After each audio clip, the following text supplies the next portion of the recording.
Julie Piennant était sur notre plateau pour donner sa version des faits dans l'affaire Coé jeudi dernier. Aujourd'hui, nous avons des nouvelles de Sébastien.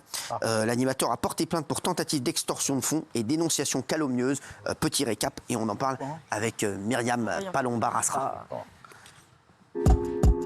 Depuis plus d'un mois, l'animateur Sébastien Coé est visé par les témoignages de plusieurs femmes. L'une d'elles a même porté plainte pour viol contre lui. Il a détruit ma famille, il m'a détruit moi aussi. Mais alors que l'homme qui a été écarté de l'antenne de Énergie nie depuis le début les accusations dont il fait l'objet, j'ai les preuves de mon innocence. Je me battrai contre cette lamentable entreprise de déstabilisation. Ses avocats viennent de faire savoir à travers un communiqué qu'une plainte, notamment pour dénonciation calomnieuse et tentative d'extorsion de fonds en bande organisée, a été déposée.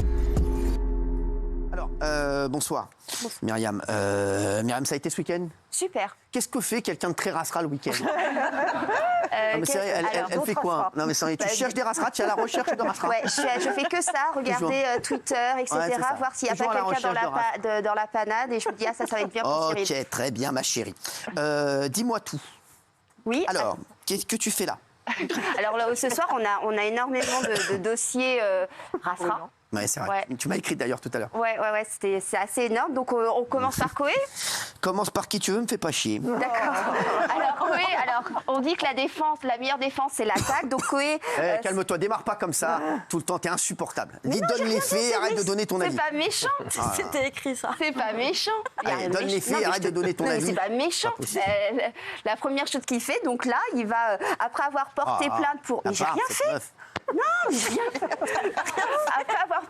Après avoir porté plainte pour harcèlement et dénonciation calomnieuse, ces avocats ont lancé un communiqué de presse aujourd'hui où ils l'attaquent, pour dire qu'ils attaquent aujourd'hui. Ils ont déposé plainte pour tentative d'extorsion de fonds en bande organisée, dénonciation calomnieuse, faux et usage personne contre personne non dénommée. Tu comprends ce que tu dis? Oui, force. Qu'est-ce qu'ils ont fait, Gilles, s'il te plaît, parce que... C'est une contre-attaque très vive sur le plan judiciaire parce que ça veut dire qu'ils estiment que les accusations contre Sébastien Coé, encore une fois je donne leur version, sont orchestrées. Tentative d'extorsion en bande organisée, en gros, avec un but financier. Ils parlent de calomnie orchestrée, c'est-à-dire qu'ils estiment que derrière cette plainte se cacherait, j'emploie des mots prudents évidemment, se cacherait une tentative de plusieurs personnes pour extorquer de l'argent à Sébastien Coé et lui nuire. Cette démarche judiciaire souligne la gravité de la situation et répond à la calomnie orchestrée. Pour gravement porter atteinte à l'honneur et à la réputation de notre client avec un but financier dissimulé. C'est ça que je voulais que vous lisiez depuis tout à l'heure, donc je vais le faire moi-même. Je vais le faire moi-même. C'est vous qui lisez les... qu'on a dit, mais avec des preuves. T'as raison, chérie. Avec des preuves matérielles pertinentes, disent-ils. C'est-à-dire qu'ils vont apporter les preuves de ce qu'ils dénoncent sur le front judiciaire. Voilà. Reste maintenant à voir l'autre partie et évidemment le camp adverse, Cyril. Mais c'est une très vive contre-attaque judiciaire. Et puis aussi, ce qui est important, c'est que comme il y a eu des SMS qui ont été dévoilés sur Twitter et que ces SMS, pour eux, n'ont pas été identifiés, pour l'équipe de Coé, l'équipe d'avocats de Coé, ce sont des mensonges, ce sont des faux SMS. Et c'est justement ça qu'ils vont essayer d'apporter comme preuve aujourd'hui. D'accord. D'autres choses? Oui. Oui, non, sur Coé, c'est bon. Sur Coé, non, sur Coé. Il n'est toujours pas revenu sur Énergie? Non, toujours pas. Il y a l'enquête interne qui est toujours en cours sur la radio. Et puis la jeune femme a déposé ses 2 plaintes le 18 et 20 novembre pour viol sur mineur de plus de 15 ans et viol pour des faits qui remontent à l'année dernière. Très bien, oui. Et sur la partie extorsion de fonds et but financier, on a eu accès à des preuves et des témoignages qui montrent que la jeune femme a fait appel à des conseils, ce qui est normal, et des avocats, en demandant combien elle pourrait retirer financièrement à Coé. Donc c'est la théorie de la défense de Coé qui dit qu'il y aura un but financier avant même l'idée avant même les faits, il y aura un but financier. Voilà, ça appuie ces propos-là. Très bien, merci en tout cas de cette petite info. Alors on a le test de culture générale des Miss France, qui vient d'arriver. Tiens, je vais vous le faire un petit peu. Tiens, vous êtes chez vous, pour voir si vous pourriez être Miss France, vous aussi, vous qui nous regardez, même mon père qui attend son jogging. Par exemple, il y a des questions. Donc, c'est quel pays a intégré la zone euro cette année? La Croatie, le Monténégro ou l'Ukraine? Quoi? Croatie. Ouais, c'est vrai. Dans quel pays se déroulera la prochaine Coupe du Monde de rugby? Afrique du Sud, Australie, Argentine? Australie. Bien sûr. Bien sûr. Bien sûr. Je pourrais pas être Miss France, dis donc. L'année 2024 est synonyme de Jeux Olympiques. Quelle Miss France sera l'ambassadrice du relais de la flamme olympique aux côtés de Thomas Pesquet, Jamel Debbouze et Thierry Marx? C'est pas la même. Iris Mittener, Marine L'Orphelin ou Amandine Petit? Marine L'Orphelin. Marine L'Orphelin, exactement. Voilà, donc c'est chiant. Ça se présentera pas. C'est chiant. Quelle est la capitale du Brésil? Tiens, Brasilia, Rio de Janeiro, Sao Paulo. Brasilia, bien sûr. Quel pays appelle-t-on le pays du soleil levant? La Corée du Sud, la Chine ou le Japon? Oui. Vos gueules. Quelle cérémonie récompense le monde de la musique aux États-Unis? Les Golden Globes, les BAFTA, Grammy Awards, exactement. Quel artiste est l'auteur de cette célèbre affiche du Moulin Rouge? Picasso, Toulouse-Lautrec ou Manet? Toulouse-Lautrec. La Goulue, tiens, c'est parler de Goulue. C'est que vous connaissez. La Goulue. Ah bah non. Vous donnez la réponse avant, on va pas y arriver. Ah bah voilà, donc c'est ça, donc il y a plein de questions. Question, tiens. Parmi ces propositions, lequel de ces animaux tue le plus d'hommes chaque année? L'hippopotame, le requin, le lion? Hippopotame.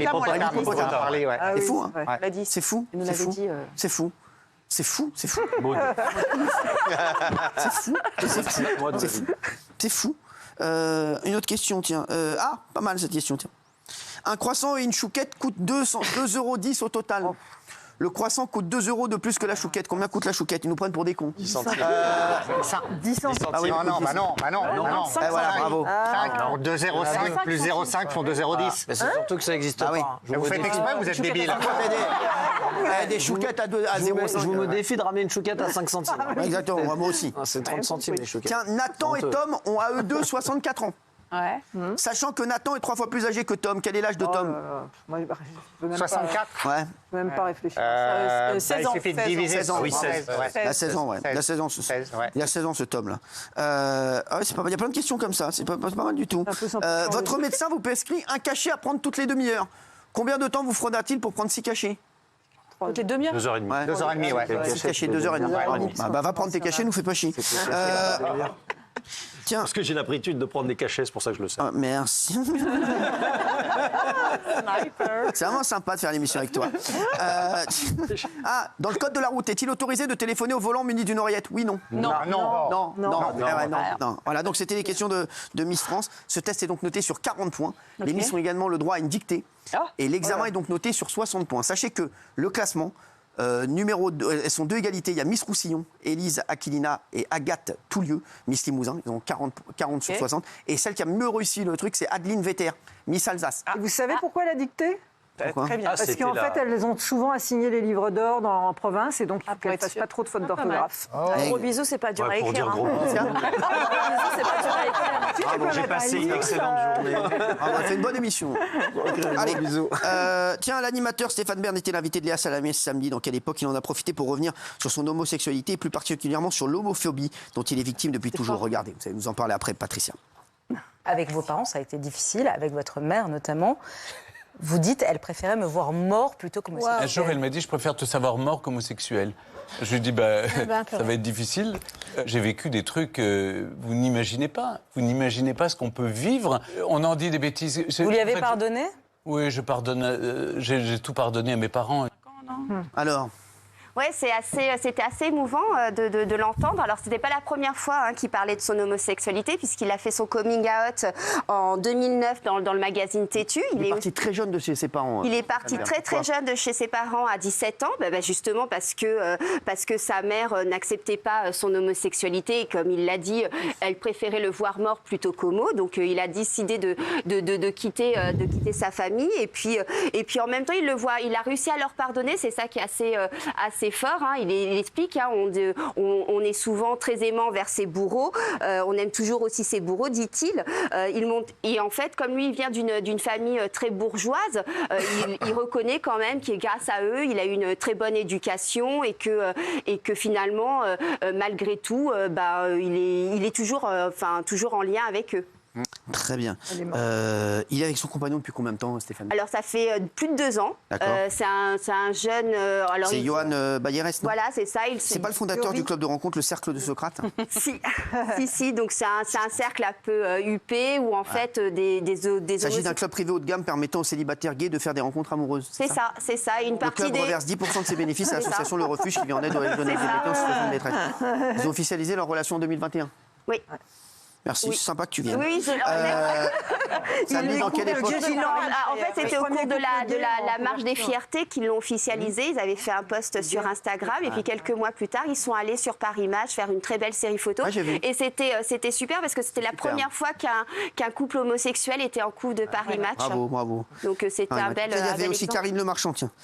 Elle a affirmé une nouvelle fois son soutien à Stéphane Plaza. On va en parler dans un instant de Stéphane Plaza. Tu peux récupérer tes petites fiches là. Ce dernier étant accusé de violence conjugale, des faits qu'il conteste, bien entendu. On regarde et on en parle ensemble. Regardez. Partir sans vous poser une question sur Stéphane Plaza, accusé de violence et de menaces par 3 ex-compagnes, vous continuez à le soutenir publiquement? C'est mon ami, il y a une justice.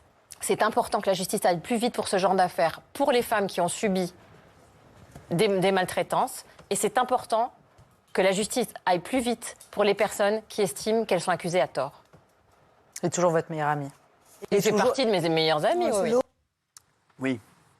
Alors oui, c'était une belle déclaration, surtout qu'elle l'avait déjà plus ou moins défendu dans Paris Match, où elle avait dit qu'il avait été victime effectivement, qu'il avait eu une grosse altercation avec la fameuse Jade, que ça avait été violent, mais qu'en aucun cas il était un homme violent. D'ailleurs, elle avait dit à la limite c'est un con, un goujat, mais je ne l'ai jamais vu violent, rarement en colère. Donc en fait, voilà, elle prend à nouveau sa défense. Il faut quand même savoir que Karine Le Marchand, c'est une très très grande amie de Stéphane Plaza. Elle a toujours été là pour lui. À la mort de sa mère en 2016, quand il a eu des problèmes d'alcool, elle a également été là. Ils partent en vacances régulièrement ensemble. Et c'est vrai que... L'enquête avance ou pas?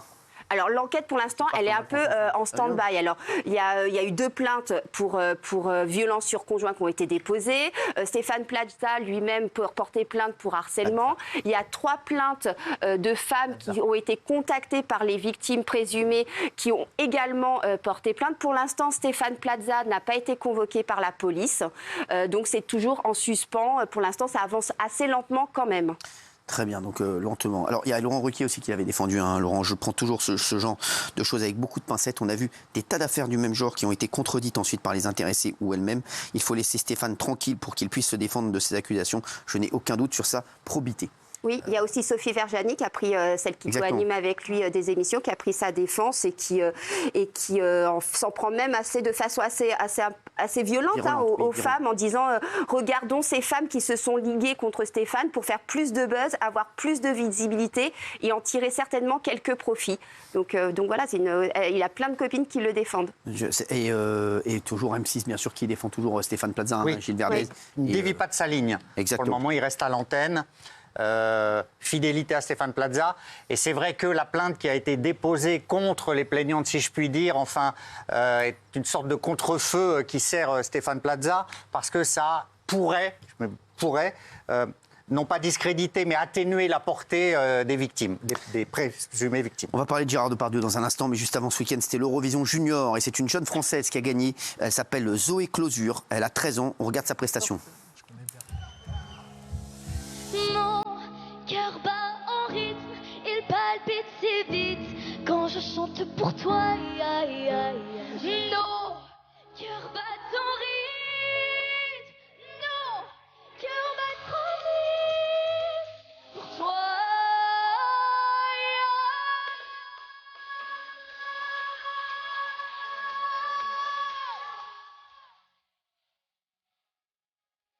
Je chante pour toi. Thank you, Europe. I love you.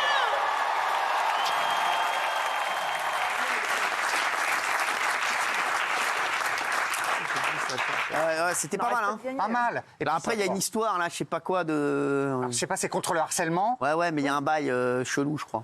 On va en parler demain, je crois. Je sais pas plus quand, là. Ouais. Il y a une journaliste qui m'a appelé. Qui m'a dit, vous êtes davantage au courant que... oui, c'est heureusement. Sans problème. C'est le chef. En tout cas, sur l'Eurovision Junior, on est très fort. Ça fait 2 fois qu'on gagne. L'Eurovision Junior, on peut le gagner. C'est rien à organiser. C'est pas comme l'autre. On a les images de la victoire de Zoé. Bravo Zoé. On va regarder. France received 92 points. The winner is France. Je suis hyper contente, merci beaucoup tout le monde. And we can't wait to hear your song again, of course. Yeah, show your trophy to the audience. On va l'équiper afin qu'elle puisse nous faire revivre ce moment avec l'ensemble de ses compatriotes.